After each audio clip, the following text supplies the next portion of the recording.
Grocery shopping mini vlog பார்க்கலாமா? எங்களோட போன மந்தோட கிராசரி ஷாப்பிங் விளாக் பார்த்திங்கன்னா கீழே லிங்க் கொடுக்குறேன், மறக்காமல் போய் பாருங்கள். நாங்கள் ஒரு ஆஃப்டர்நூன் போல் தான் 3 பேருமே கிளம்பியிருந்தோம். சடனாக கிளம்புனாலும் எங்களால் கிளம்பி போக முடியல, இருந்தபடி அப்படியே போயிட்டோம்.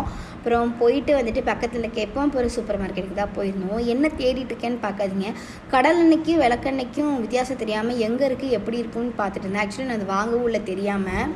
தம்பிக்கு போயிட்டு ஃப்ரூட்ஸ் வாங்கிட்டு பழம்லாம் வாங்கிட்டு போகலாம் அப்படின்னு சொல்லிட்டு கடைக்கு வரப்போ தான் இளநீ கடை இருந்துச்சு. சரி இளநீ குடிச்சு ரொம்ப நாள் ஆச்சு, ரொம்ப ஹீட்டாக இருக்க உடம்புன்னு சொல்லிட்டு ஒரு இளநீ குடிச்சு ரிட்டன் அப்படியே வீட்டுக்கு போயிட்டோம்.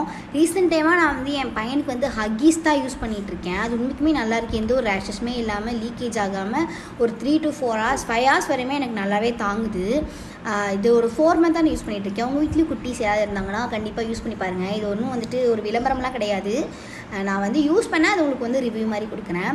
அப்படியே வீட்டுக்கு வந்துட்டு தேவையானது எல்லாமே எடுத்து வச்சுட்டு இருந்தேன். நான் எப்போவுமே வந்துட்டு நான் ஒரு பட்ஜெட் போட்டுட்டு கடைக்கு போவேன், இவ்வளோக்குள்ளே தான் நம்ம வாங்கணும் அப்படின்னு சொல்லிட்டு.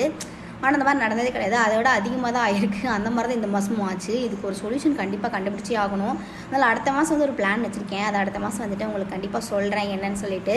அப்படியே வீட்டில் இருக்கிறதெல்லாம் டப்பாலாம் எடுத்து அது எல்லாத்தையும் ரீஃபில் பண்ணிகிட்டு இருந்தேன். நான் ஒரே புலம்பிட்டு தான் ரீஃபில் பண்ணிக்கிட்டு இருந்தேன். என்னடா 4 பொருள் தான் வாங்கணும், அதுக்குள்ளே இவ்வளோ பைசா ஆயிடுச்சே அப்படின்னு சொல்லிட்டு. என்ன பண்ணுறது, அதெல்லாம் நம்மளோட இது. ஆனால் எனக்கு வந்து காசு வந்து கையில் இருந்துகிட்டே இருக்கணும் அப்படின்னு நினைப்பேன். அது நான் மட்டுமா அப்படின்னு தெரில. அப்புறம் எங்கள் அம்மாட்டி கூட்டமாக பாருமா 4 தாம்மா வாங்கியிருக்கேன் அப்படின்னு. அப்புறம் என்ன சும்மாவா, நாங்களாம் வாங்குறது இல்லையா அப்படின்ட்டு இருந்தாங்க எங்கள் அம்மா. நம்ம வாங்கும் போது அதோட அருமையே தெரியுது. அப்படியே வந்துட்டு எல்லாத்தையும் எடுத்து வச்சுட்டு இருந்தேன். வந்துட்டு மந்த்லி வந்துட்டு கிராசரி ஷாப்பிங் மட்டும் எவ்வளோ ஆகுதுன்னு சொல்லிட்டு மறக்காமல் கமெண்ட் பண்ணுங்கள். நானும் தெரிஞ்சுக்கிறேன் எல்லாத்துக்கும் எப்படி ஆகுது, இல்லை எனக்கு மட்டும் தான் இவ்வளோ ஆகுதா அப்படின்னு சொல்லிட்டு.